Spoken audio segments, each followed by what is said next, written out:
It wasn't until we went, and it was the first night, that I realized how amazingly haunted that place is. I mean, intelligent haunting. Them talking to you. Can you please tell us what this person's name is? With the vast amount of emotion and stress and experimentation that was done there, at least through word of mouth that I've heard, I think that there's a strong possibility that spirits would be stuck or trapped there, and that other spirits or other energies out there would be drawn to that location, making it a hotbed of activity, which I have witnessed myself. Just saw a hand come around that doorway there. I did too. Oh my God. Okay. This place is so active. It's probably one of the most active, if not the most active places that we have ever been to. Do you feel anything in that tub? No. Not at the moment. Fuck me. Hello? One location, multiple units, activity in all units, the full range of paranormal activity. It was a paranormal Disneyland. And walking in for the first time, it's extremely... Hello? Hello?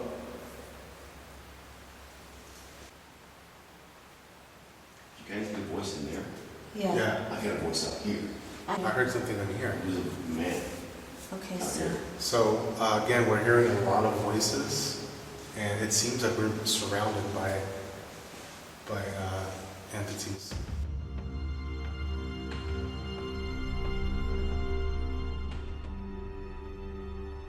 Camarillo State Hospital opened in the 1930s.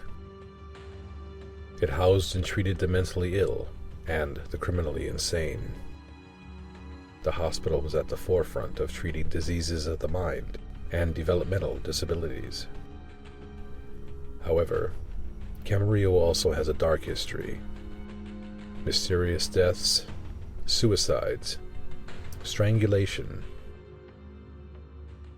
Camarillo State Hospital closed in 1997 and is now a university. However, many of the original buildings of the asylum remain abandoned. These buildings have attracted paranormal investigators for many years. When I first heard of this location, it was through whispers and myth. It was the kind of place that people didn't like to talk about so much. They wouldn't give you full details, but you'd hear little snippets from other investigators. And it was one of those things, one of those times in your life when you realize during the course of whatever that is that's happening to you, that this will be special, that this will stand out. Okay, guys, you ready? Cool. Let's do this. Sometimes in life you'll have this happen, Watch your lights. and you won't know about it until afterwards, right? You know what I'm talking about? Like where you go back and you go, yeah, that was really special. Kinda. Wow, you can't see it well.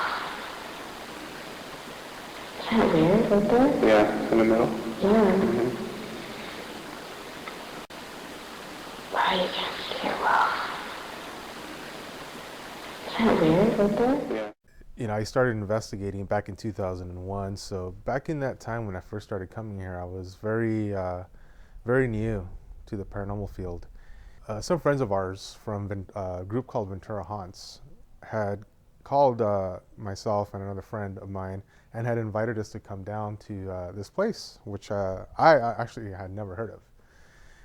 All I knew was that it was a former state mental hospital. I was also told that Richard Sennett and Dr. Barry Taff were going to be here that night.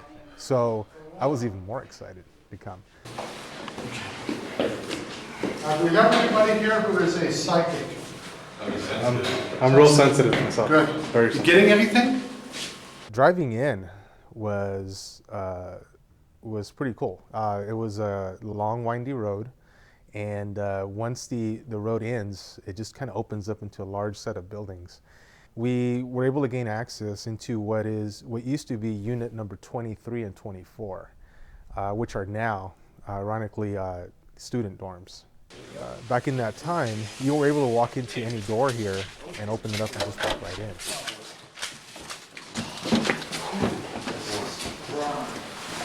Ooh. Walking in for the first time was an intense feeling for me. You're hearing sounds emitting from the walls. You're hearing knocking sounds, and there's so many rooms, and it was just like one big maze. Hello? Come on, I'm feeling something in there. Something in there.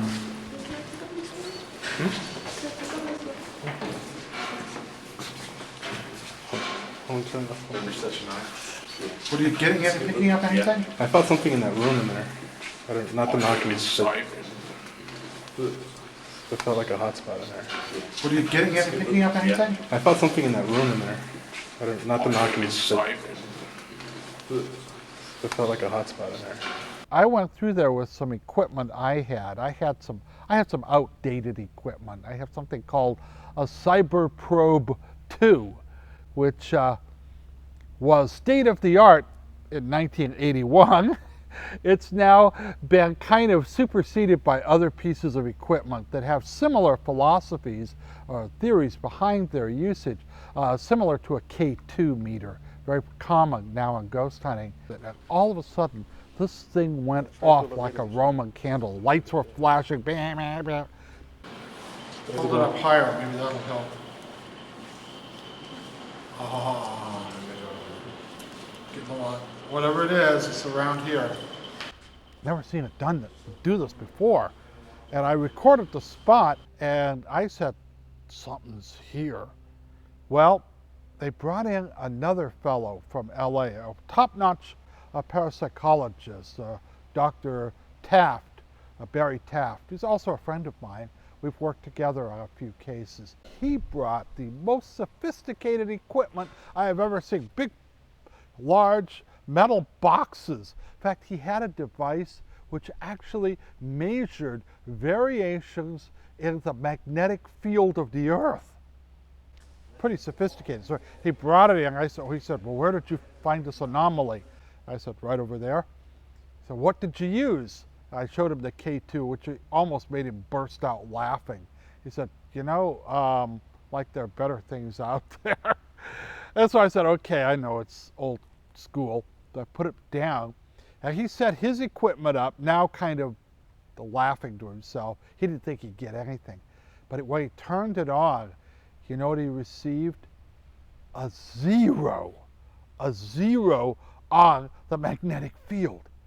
He said, that's impossible. And he checked all of his connections again, and he started it up again, he restarted it, and it still read zero. He says, how is this possible? This thing should be floating in the air.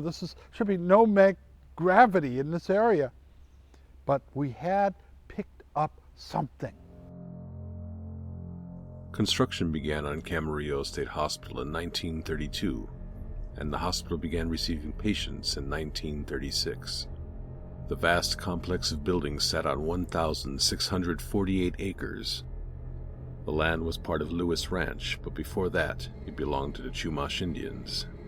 When we come here, we pay our respects to not only the energies that are here, the souls that are here, the memories that are here, but also to those ancestors.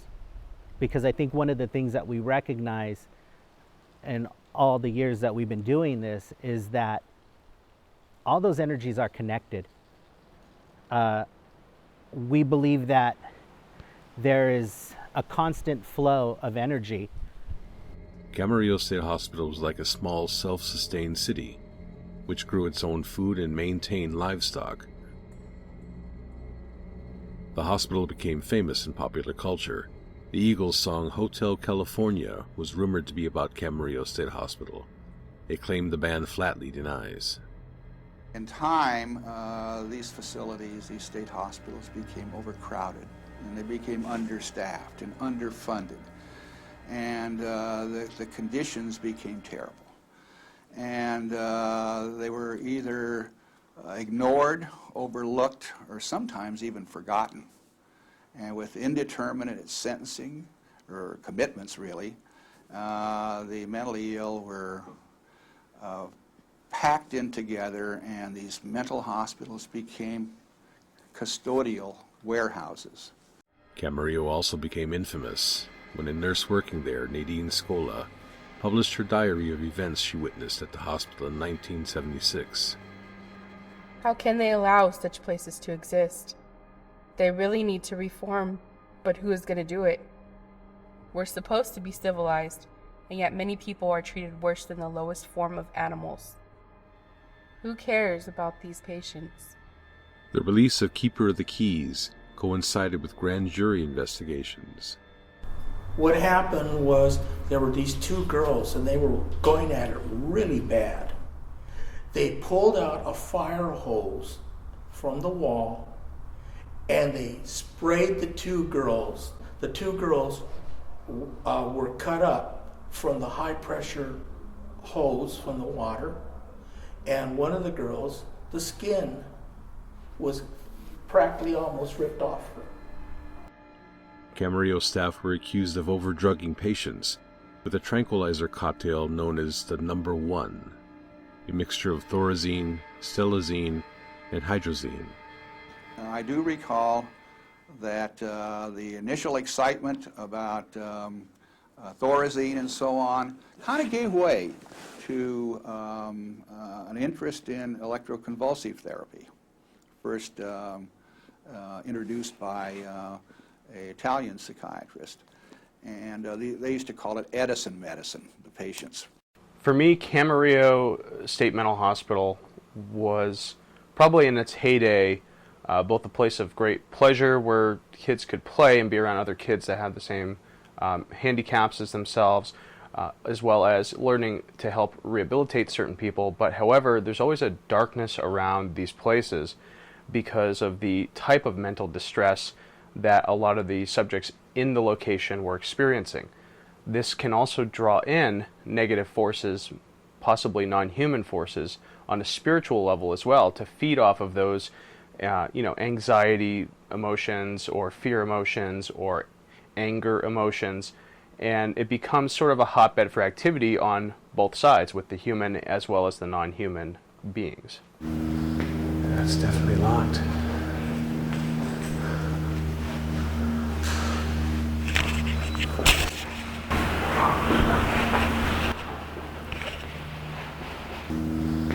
That's definitely locked.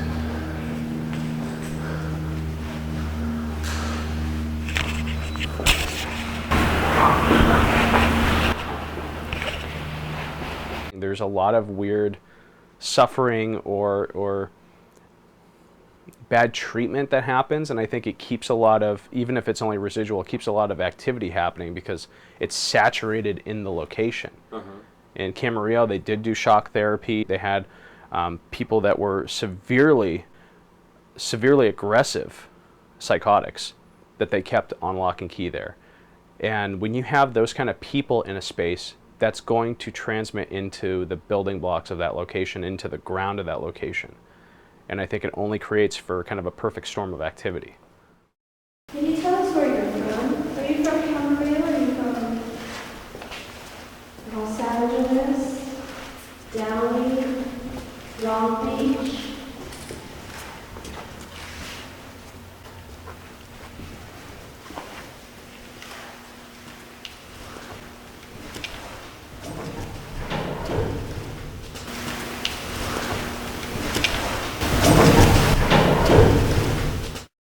I visited the State Institution for the Mentally Retarded, and I think particularly at Willowbrook that we have a situation that borders on a snake pit.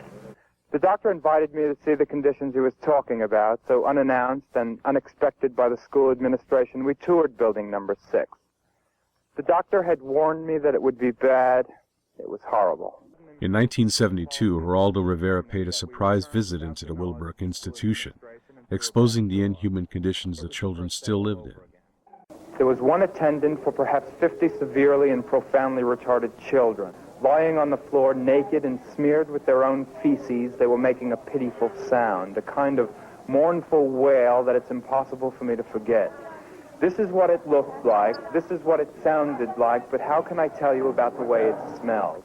It smelled of filth, it smelled of disease, and it smelled of death. While no patients from Willowbrook have been confirmed to have transferred to Camarillo, former staff have acknowledged transfers from the East Coast did indeed take place. So you went in what year? 1963? 63. I was 15, and I only spent 90 days in Camarillo. But in those 90 days, it felt like a lifetime. So I remember in 2010, they had a ceremony at Camarillo, and I was invited to give a talk about Camarillo. The situation was there was more of people there who were out to show that Camarillo was not, let's use the term, the snake pit. Okay. Camarillo at the time really was a snake pit. Okay. No matter what other people may say. Screaming, yelling, from everything of like if they were in a isolation room, get me out of here, or they were screaming their own voices in their heads. And I was watching men walking around doing what we called back in those days the Thorazine shuffle, and then later on it became the Prolixin shuffle, and now I don't know, it's another name, it's called another shuffle. My favorite experience, I was there filming with a friend of mine, Bill Murphy. We were trying to put some project together, and while off investigating with one of the focus of this project, we started hearing what we labeled the Thorazine shuffle, which is the sound of slippered feet skidding down the hallway, coming closer and closer. In that location, by ourselves, just the two of us, I will tell you, for somebody else who was a seasoned investigator, he looked pretty scared. What is her name?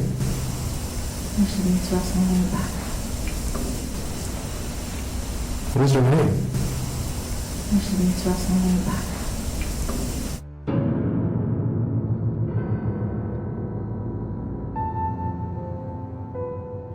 So we were in the adolescent / autistic ward of the hospital, and to me that was my favorite.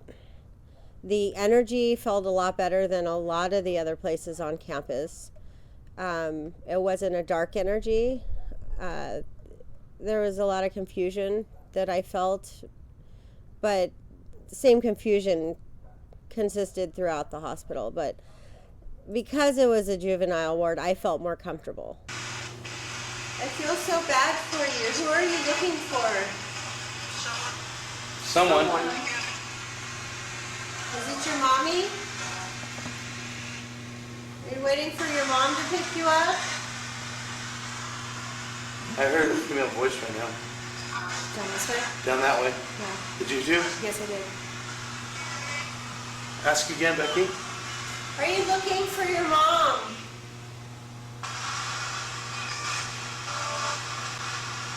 When's she gonna pick you up?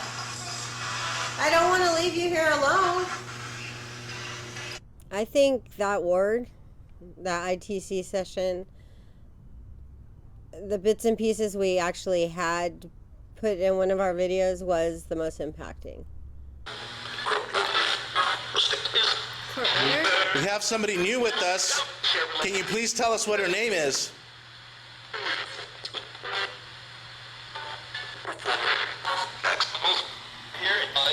Can you please tell us what this person's name is? We wanted to see if we could get actual physical manipulation of objects, so we would always be at the 99-cent store picking up things. Beach balls, baby powder, go in, and the idea was to see if we could put the beach ball in the middle, spread the baby powder around it, and enough so if anybody actually tried to reach in and touch it, they would leave some sort of marking. The idea was we were going to leave it there, and go on with the investigation. Strange. Okay, we have about a 5-foot perimeter around the beach ball, so there's no way anybody could even lean in and grab it. Do you want me to give you the phone? Okay. Good. Thank you. Thank you. Okay, cool. I got you back. You guys there? Yep, here. Okay. Just let me know how we're doing on time, or if you need to break in or anything. Okay, the ball's moving. The ball's moving. The ball's actually moving right now. The ball's moving. The hell? It's moving. The ball is moving. The ball's moving. We're checking right now for any kind of air. Trying to see if there's any air coming in. It moved to the left. Well, I guess we did receive slack one time for because of the baby powder. We left it on the floor and we did not sweep it up. There was other teams that came in and thought that was us kind of disrespecting the building, and I didn't bring a broom. I don't know. But investigators become very, they have this weird ownership when it comes to Camarillo. And I think that was really just part of it. So, sorry about baby powder. Whatever. One thing I really want to say about that really fast is that I did notice that there was this weird thing that would happen, which I don't know if other investigators picked up on this or not, right? And maybe some have, and they'll think it's funny hearing this now. But it seemed like at times there was people or something or somebody, and I'm not saying it was paranormal, but they would come in and sweep up a room. They'd come in and sweep up a room and sweep it into a pile, but they would never pick up the pile. And this would happen all over the place. It was really strange. I could never quite figure that part out, There were things, of course, you'd expect to find there, like investigators' batteries. We'd find batteries all over the place, right? This is really trippy. I keep seeing this everywhere we go here. There's just tons of batteries. Piles. Piles and piles of batteries all over the place. Tell them what happens to our batteries every time. Yeah, our batteries so far, in the times that we've been here, they get drained out, like really quickly. Even if we get brand new ones, or we use our rechargeables or whatever, they always get sucked up. But what's really trippy is to find these piles of batteries all over the place. There's been times when we went there where it would take us an hour and 20 minutes to get there. We would go in the building and it would be so intense that we would have to leave and then realize we were only in there for 20 minutes. And it wouldn't make sense to most people. Why would you drive someplace an hour and 20 minutes just to do 20-minute investigation? Well, I always felt that I was really good at knowing when to leave. And again, I've always felt responsibility for anybody that was with me. So if I felt that it was getting too heavy, then we would back out and we would leave the place. I just see something move right over here. Weird. Separation during investigating Camarillo always happened. Especially if we would bring new people, new investigators with us, or relatively new. It would always happen. For some reason, it's almost like a mind trick that happens when you're there. And we will tell them, you need, no matter how much you want to, don't go off by yourself. No matter how much you're drawn to a certain area, get us and we'll all go together. It happens every time. I've encountered even people that are relatively scared of the dark will go off by themselves there at that location only. And they wouldn't know why. Say I hear a guy's voice, like call my name from the right, and another person I'm with hears their voice being called from the left. And somebody else is, from behind them. And it makes you want to be drawn, you'll turn around and walk in that direction. And pretty soon you turn around and, within a few feet, you can't see each other. And before you know, that's happened a lot of times. And we'll hear it with our ears, but nobody else will hear other people's voice, or name being called, which I thought was very interesting. Let's go for girls.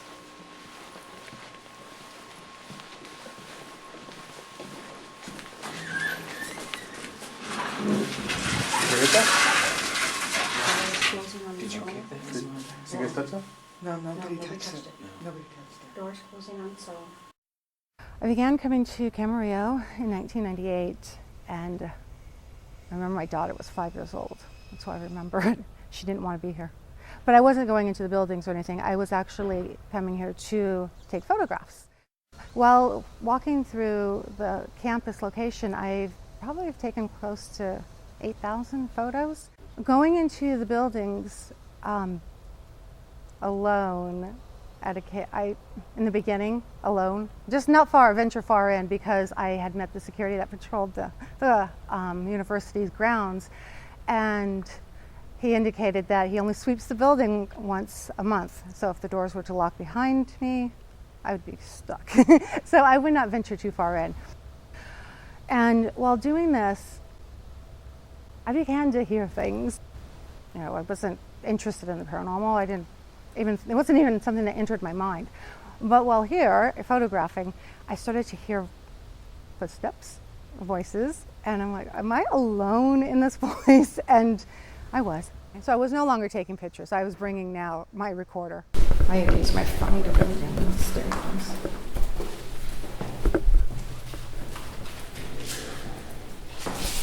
What? I used my phone to bring down the stairs.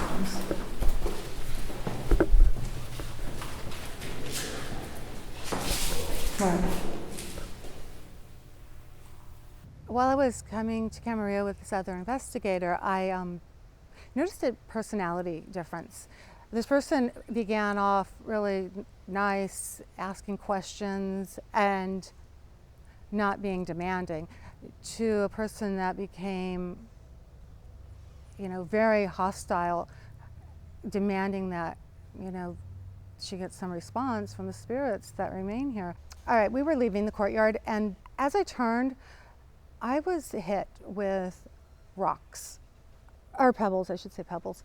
There were several all over the ground in the location we were in, and I was getting hit with them in my chest area, and I was hit so hard that I got bruises on my chest. They were hitting the walls, the iron fence. There were cars parked in here.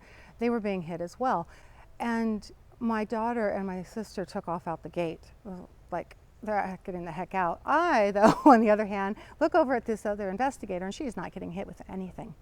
I'm looking up, they're coming above the buildings in the tree line, and they're not stopping, Finally, she walks out from where she was standing, the other investigator, and to look up above the buildings to see where they were coming from. And the pebbles were stopped. They weren't being thrown any longer. A young boy was brought onto Ward 44 for drug use. He screamed to get out, begging to be unlocked from his unit. The screams were so loud we heard them on our unit, but no one paid any attention. In his frenzy and fear, he took the mattress off his bed, placed it to the door, and set himself on fire. He was finally found 3 hours later because his body fluids were seeping out under the locked unit door. He was burned to a crisp. One particular building stands out the most to me, I think. They tell me that it was Unit 44. Just walking into this building, I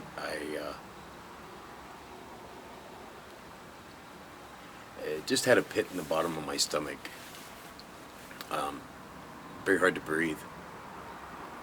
And just investigating the area, And they turned, and there was an elderly man there, 70, 80 years of age. And he was angry. He just seemed like an angry man. Probably what I'm going to be when I hit 70 or 80. But he came, as soon as I spotted him, he was coming at me. Like he knew I was already there. From what I thought, he was solid to walking right through me. And I have never, in my entire experiences investigating, have ever experienced anything like that. And I don't really think I want to experience that again. A lot of the EVPs that we've gotten in these units actually tell stories, and some really sad ones. One in particular that's always sticking out is unit number 44, which is, in my opinion, was probably the most active unit anywhere here on campus, anywhere. And we, after several trips of coming into unit 44, which was an upstairs unit, we kept hearing the footsteps. There were heavy footsteps coming down the hallway, and many of us encountered this. And a lot of times we thought it was someone else that came into the unit after us. So we would peek out of a hallway and look, and there was nobody there. And it kept happening over and over and over. Now we started hearing very clear, heavy footsteps coming down the hall. And it was so strong that we thought it was, security or another investigator that had come into the building. So we were all, trying to be quiet. After a while, we started discovering EVPs in our recorders from a threatening male. It was a male threatening us, actually, is what it was. And he was very aggressive. And no matter how many of us were in there in that unit, he was not afraid to come up to us. And I could tell you this because the EVPs that we caught were very close to the recorder. I mean, I'm talking probably within a couple feet.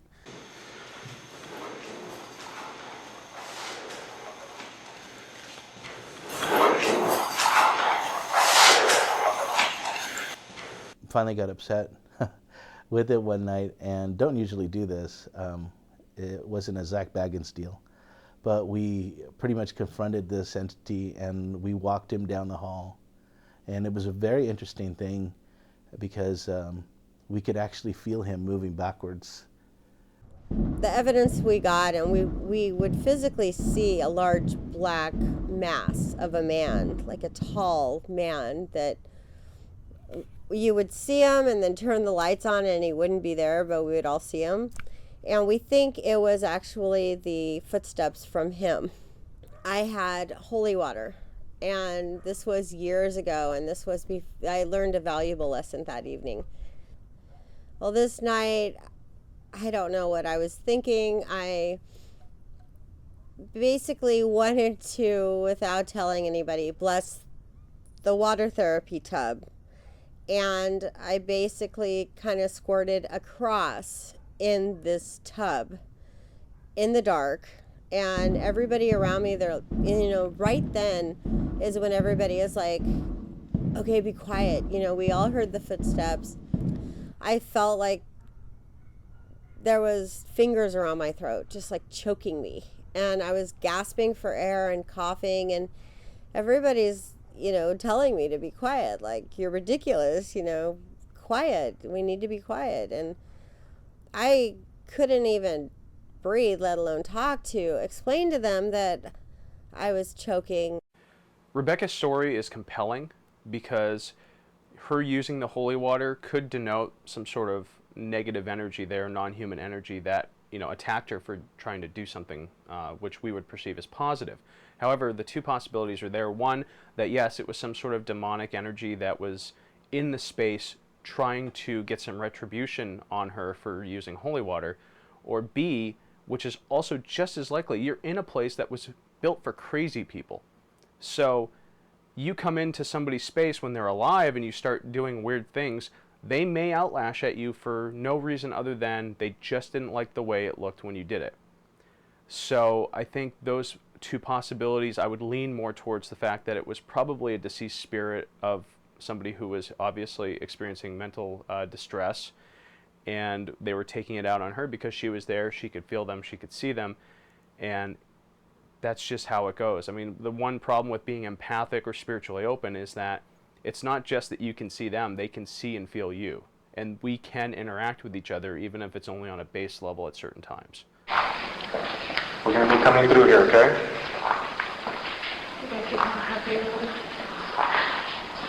Bottom right is freezing, please. What's that sound? Lewis! Did you hear that? That was not Lewis. Yeah. Lewis! We're going to be coming through here, okay?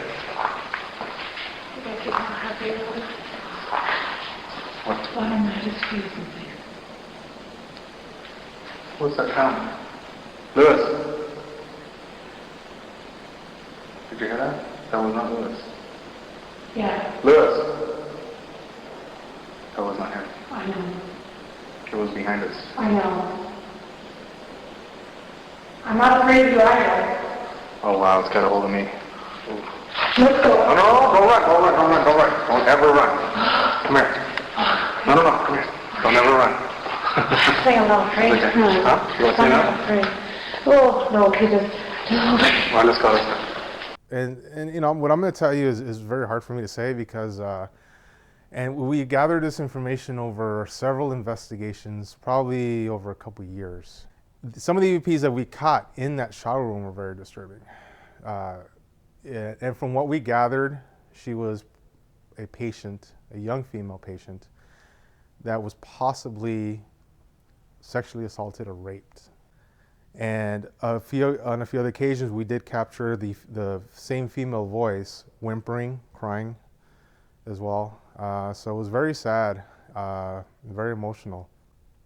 Even now, when I think about her, it's very sad because we tried going in there many times to try and help her, trying to get her out of there, trying to talk to her. We lit candles for her.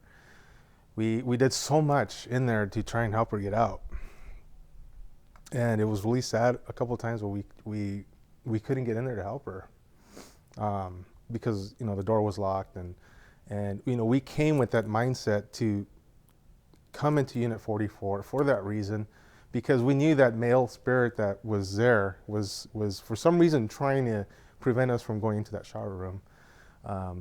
But we didn't care. We wanted to get in there because we wanted to speak to that female and get her out of there and try and cross her over. And we tried many times. Unfortunately, we don't think that we were able to.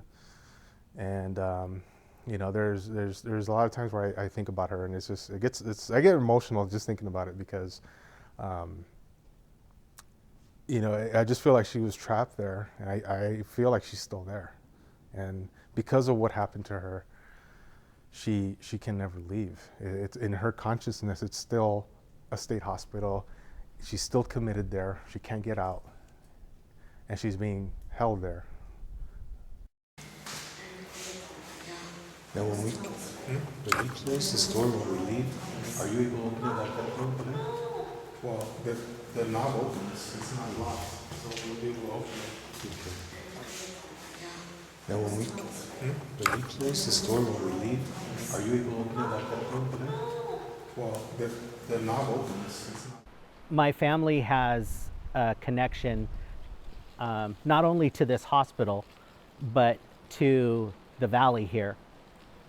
And we have Native American ancestry from Camarillo. We descend from an ancestor who was from a village that is actually not too far away from this hospital, this place. Every time we come here, they have stories to tell. They want to be heard. And I think that some of them enjoy the fact that we're here and we're giving them that opportunity.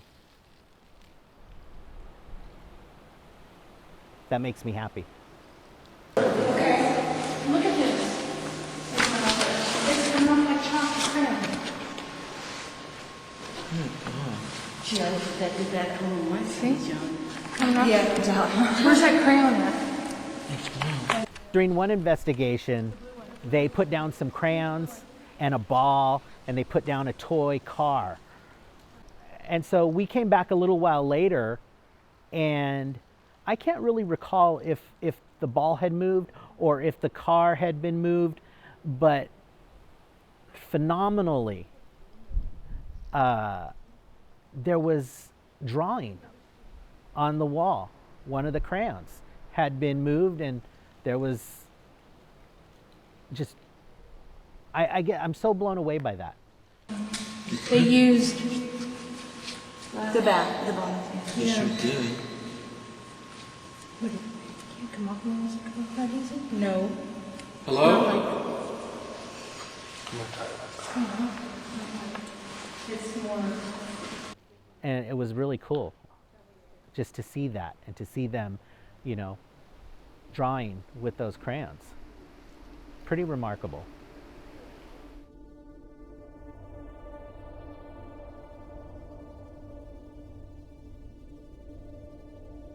Over the past 10 years, there have been many reports of construction workers frightened off the job while working in the old buildings.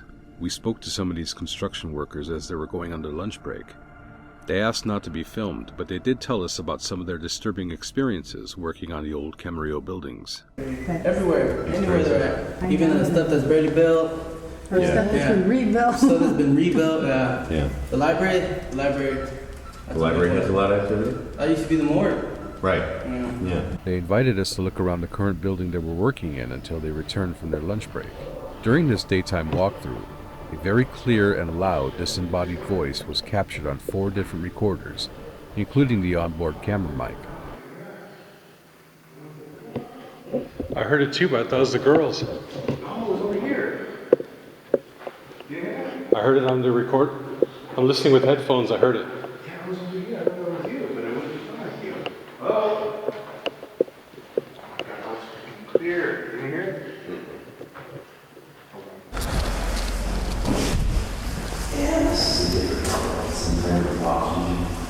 Okay, Sid and I were just inside this shower room or surgical room possibly, and as I stepped out here in the hallway, I just recorded, actually before I recorded I did hear an audible voice of AVP that sounded like a yes.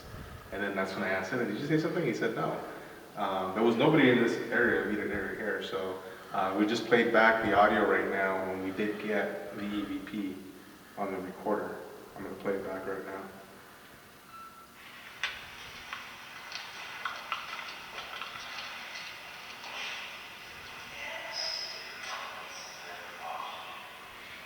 And you hear my voice in the background, so I've got a deeper voice, so that's not going to be me.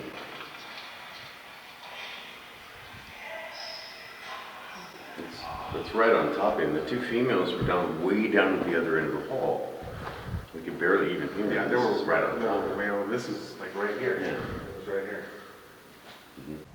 We played audio for the construction workers that were in that building, and they were just amazed at what we had caught. In fact, they were pretty frightened and were afraid to walk down the hallway with us. While looking for the disembodied voice on one digital recorder, one of the investigators discovered a clear EVP. The construction workers were unnerved but clearly impressed. We just caught it. We just caught it. You want to hear it? Yeah. There's people in here.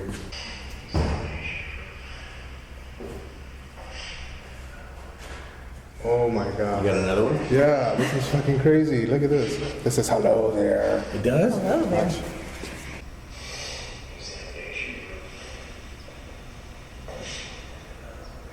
Oh! Do you hear that? You hear it? Hello there. They're talking. Wow. This freaking place. They're talking today.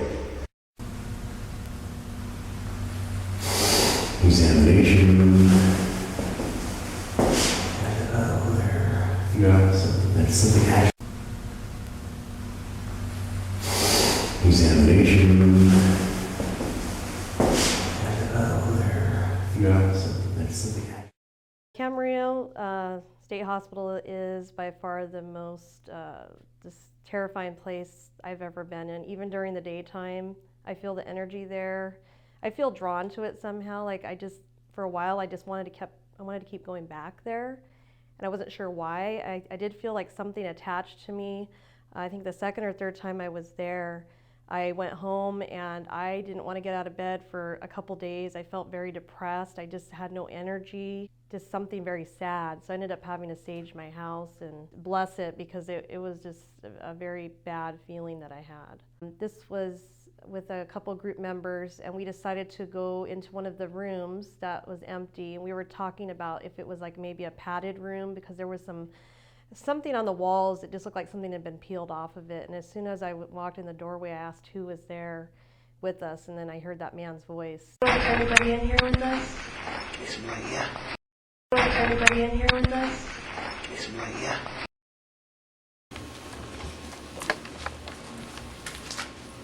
Alright. Keep going. A few doors down to the right is a mark.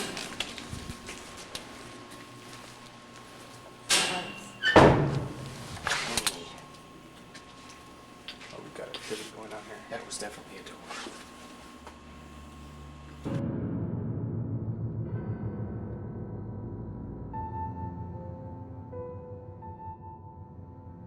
Peter James, I had known actually from sightings. I used to watch sightings. I used to love sightings. I couldn't miss sightings when I was a kid. So getting to meet Peter James the first time was a thrill for me, because he was just instantly recognizable to me. I mean, with that white hair and the black mustache, I mean, he's an icon. I just had the good grace to be part of this group that he took under his wing. He was exceedingly generous with SCSPR because of his affection for Frank and for Lewis. And then I got to ride on the coattails, really. Peter wasn't well, and so a large part of my day there was just being worried about Peter's mobility and his how long he could go, how long he could walk before he needed to rest, whether staying hydrated, the things that he needed to be concerned about. Peter was a wonderful man. We lost a great deal when he passed away, or passed on, which would be a little more accurate. He was a wonderful man. My wife was a gifted psychic, Debbie, and he worked together and had many adventures and misadventures on the Queen Mary. You might make note of this, room A143. There's a lot of resistance here. Like it's very cool right here as I speak, and it's like a sensation of don't go through, don't go in. But you know me, guys. There's a couple of kids down here. There's some children down here. Listen.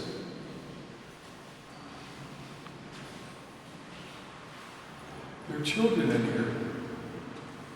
Sadly, I wasn't part of the work with him here at the college, but fantastic man. I loved his efforts. I loved the fact that he was so honest and true to himself.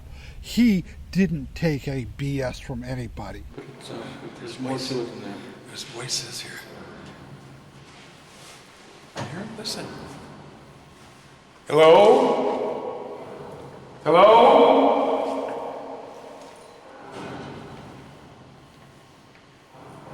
Who's here?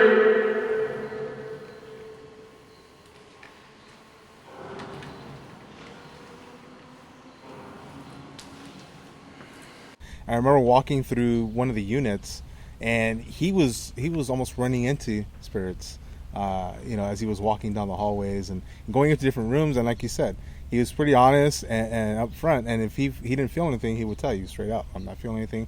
And I remember that night when we brought him here, he kept walking and kept going, and he did actually find a bathroom where he thought there was an incident there where something had happened, sadly, to a little girl. Go ahead. Okay. Go ahead. Listen.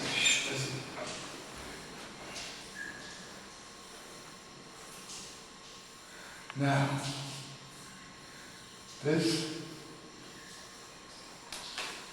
someone died in this bathroom.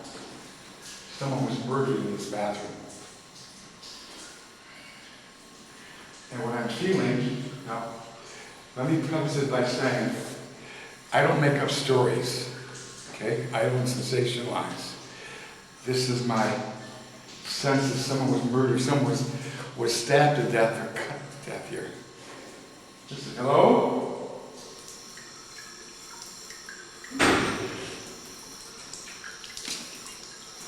Yeah, there's a definite presence in here, and it feels female, by the way. Female.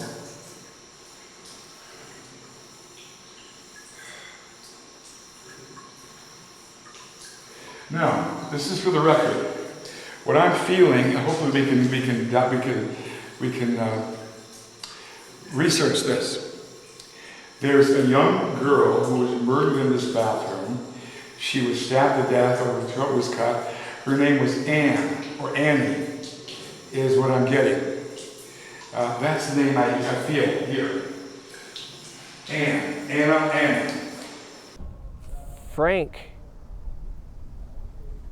was sort of actually, I don't know if you would mind me saying it, but he was sort of a protege of Peter James in a way.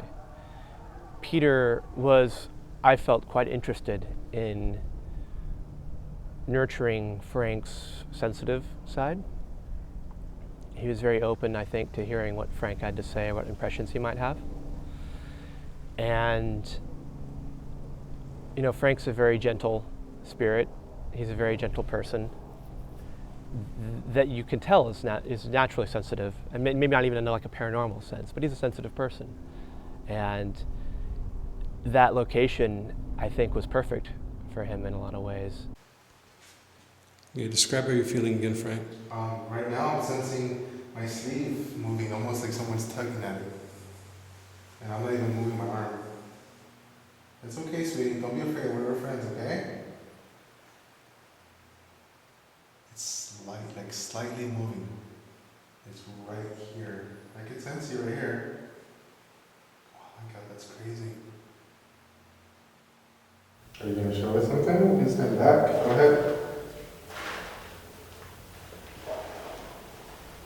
Are you going to show us something? You can stand back. Go ahead.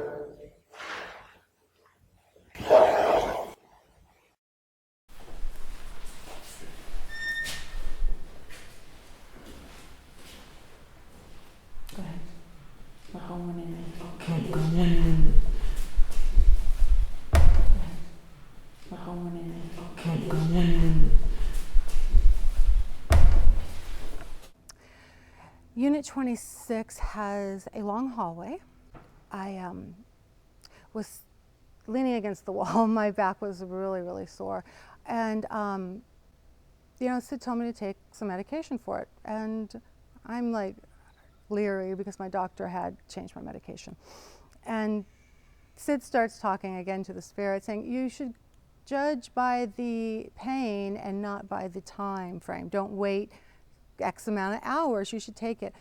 And he's no longer talking to me, he's talking to the spirits around him. And so I decided, all right, I'll take a half. Right? So I pull it out of my pocket and I get the bottle, and you can hear on my recorder, when I played it back, you can hear the bottle shaking. So you can hear the pills. And after you hear the pill bottle, you hear a male voice. He is saying, take them all. Am I not right about the medication? Pay attention to the pain of the hours.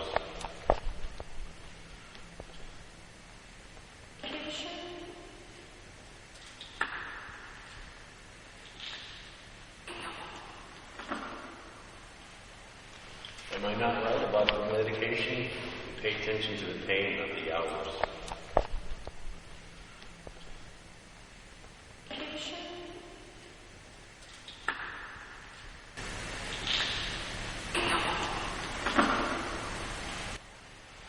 You know, I didn't hear that until I went home and played back my recordings. And I thought, gosh, that was so mean. I thought that wasn't very nice at all. But that just tells me that they're there. They can, I don't know if they can see us, they can hear us, or what we look like to them, but they're there and they can hear, and, you know, they know what we're doing. I witnessed being right next to another investigator, a female, a very nice girl that actually got like scratched. You hear that? Yeah. Oh, ow, ow, ow. What? What? Fuck me. What's going on? Sorry, it's on my camera. Like something just, like. Bit you? No, like scratch. It's just your bra right there, I know. Do you feel like you're scratched right now? Where at? It just felt like it was like stinging. Can we look down the back of your shirt? Of course you can. Anytime you get direct contact, like physically hurt, that's frightening because they have that power. And I don't believe that they can do that all the time. Make contact or physically harm you. I think it's the stronger spirits that can do that. And when they get that strong, that is something to worry about. Exactly. Let me see. It's 3. Holy crap. Hold on. Gotta take this off. Hold on. That was me signing. So that's right there where she pointed, that's where it Right hurts. where she touched it, yeah. Oops, sorry, it's right here. Yeah. That's. Looks like 3 marks. Right on. Going down. Where we were finishing up some EVPs, and I looked out in the hallway and I saw a full body apparition of a man dressed in white with red hair. He startled me. I yelled and began a chain reaction. The girl started screaming, and Frank's going, what? There it is, right there. It's a man. It's not a boy. That's not a boy, it's a man. That's a man. What? What's wrong, dude? What? Wait. Huh? What? Bring the light over here. Quick. Wayne's got one right there. Bring the lights. I thought it was a real person. It scared the fuck out of me. And we ran out the hallway, investigated, and there was no one there. He didn't seem see-through to me. He seemed solid, white uniform, and the red hair just stood out. And he looked like, what are you doing here? Why are you here?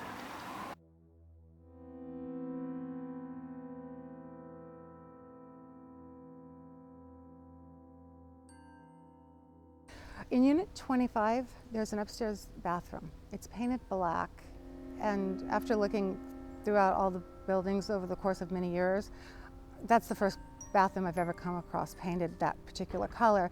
So I'm thinking it may have been painted for a movie scene or a video of some sort. But the bathroom itself is very interesting. There is a bathtub in the center, and above the bathtub is a mirror. And if you were sitting in the bathtub and you were to look at the wall, there's another mirror. So there are 2 mirrors opposite, the bathtub. To hit the patient. Why? Not shock therapy. It just, if you sit there in the bathroom, maybe with a digital recorder running, and just listen, you can hear the footsteps. You hear movement around, so there's still activity. And you get a feeling in your gut feeling that it's not a good place. Nothing good happened there. It was bad. They hurt you while you were here, didn't they?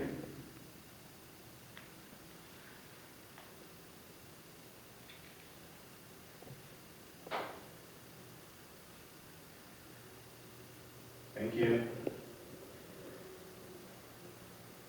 We were doing some communications. We were asking common questions. Can you knock on the wall? Can you slam a door? But we didn't get any responses, so we just kind of moved on.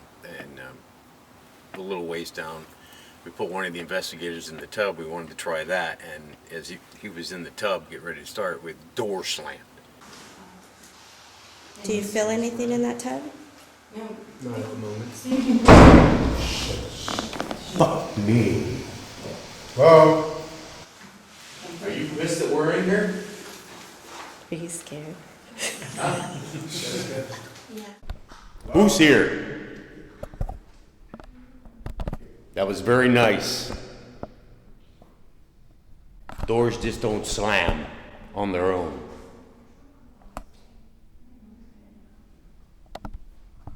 We're very impressed. I don't know why. I collect things online I can buy on eBay that have to do with the hospital, and I just enjoy having them. I don't feel much of an obsession with it now because I haven't been there maybe over about a year and a half. But when I do go, I want to go back. I strongly feel that the Cal State University system is wrong. They're trying to totally sweep everything under the rug, that nothing was there. There was no mental hospital, and I think that does a disservice and is wrong. So I know many people suffered there. I've heard many stories. I have books on it. I've read and researched everything you could on the hospital itself, and I know it was terrible conditions there, and I think the energy is always going to be there no matter what they do to the place. And I don't think they should have turned it into a school. I think it was a bad idea. And I think the people there want a voice, and that's why they are coming through to us, because we are trying to understand them and what they went through. To these patients, to these spirits that are still here, that still remain, it's still an operating hospital in their consciousness. And you know, we have to walk in with a lot of respect.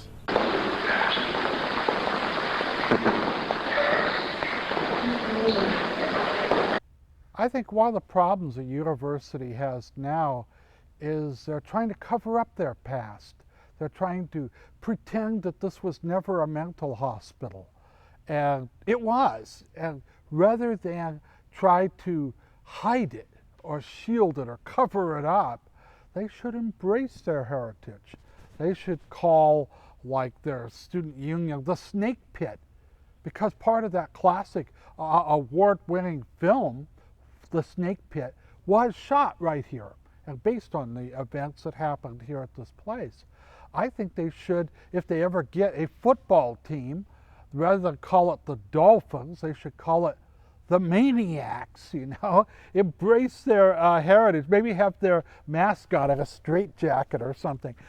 They should realize they were a mental hospital, and a successful one. A lot of people checked in and didn't get better, but a whole lot of people did, who came here and were cured of their mental illnesses. And it was a successful venture. So look at the positive side of their past, not just the negative and the ugly side. What do we got here? Books. History. Existence is a series of dots, stars in the sky. It's my opinion from observing people that are in the community and outside, just in life in general, that we as a species tend to connect those dots in whatever way best fits our psychology. So if we're raised religious, we're going to see in the sky an image that corresponds to that thing that we've been raised with. If that's actually a part of us emotionally, if we have some actual belief in whatever that thing is. If we're totally skeptical, if we're totally atheist or non-theist, we connect the dots in such a way that it's just dots. You know, there's that, I don't know if I'll pronounce it right, but there's that concept of pareidolia, of seeing shapes in clouds, and we project and apply onto that cloud whatever shape, you know, in that moment makes sense for us, and it's within us. It's our own psychology that does it. Skeptics are people that are open to both sides of an argument, but they come with an unwavering sense of judiciousness to it, where they are able to see the facts that are presented before them and then make a conscious decision after these facts have been presented. Not all the facts in the paranormal community have been presented yet. And I hate to say it, there are accounts that go back as far as the Epic of Gilgamesh and Sumeria of ghosts. And if we haven't proven it yet, I don't think we ever will. I don't think there's any solid proof because belief is so varied and so widespread, and we've had thousands of years to come to a conclusion. And I think it's all a personal journey. It's our journey within us to see whether or not we want to believe, we don't want to believe, and how that we're going to let that affect us. I never really wanted to be tied to one location. There's certain groups out there that have always wanted to be tied to one location and say, this is my location, this is ours, And I never wanted that to happen. So I decided that we were not going to go there any longer. And I feel good about that decision. Don't come to California. Don't come looking for this place. Stay where you are. There's plenty of places to investigate where you are.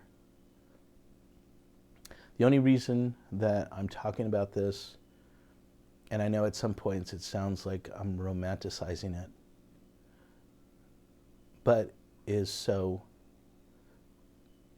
all the things that we went through and all the things that we experienced and others experienced weren't lost, that they were documented. I talked to one of the ladies who works out here. She's a clerk, and a lot of her work is typing. And I asked her, well, any ghosts or anything around that you've encountered? And she said, no, there are no ghosts here. And then she added this. She said, whenever I do my work, I always wear a headset and listen to music. I said, okay, why do you do that? And she said, oh, it keeps the screams out. I didn't pursue it any further. Hey Frank, open that door behind you a little bit. Notice right here, check this out on what's on the door. Oh, wow.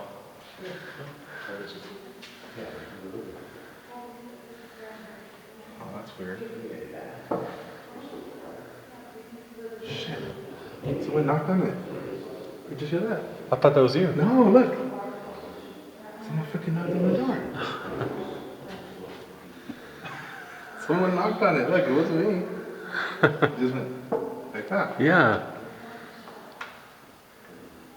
I only had one hand on it.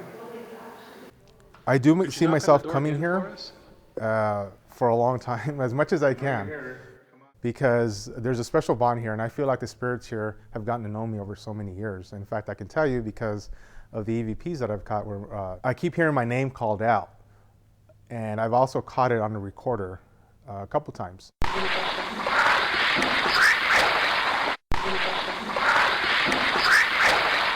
So I know that I've built a rapport with the spirits here, and they've gotten to know me and trust me. And I think that's the biggest part of the investigations that I've done here, is that they've gotten to know me and trust me and know that I'm not here to hurt them. I'm trying to help them. And I'm always looking for ways to get them to communicate to me and to get them to, or at least help them understand that they don't have to be here anymore, that this hospital is no longer an operating hospital and they can move on. And I will continue to come here as much as I can to continue that work. Listen. Listen.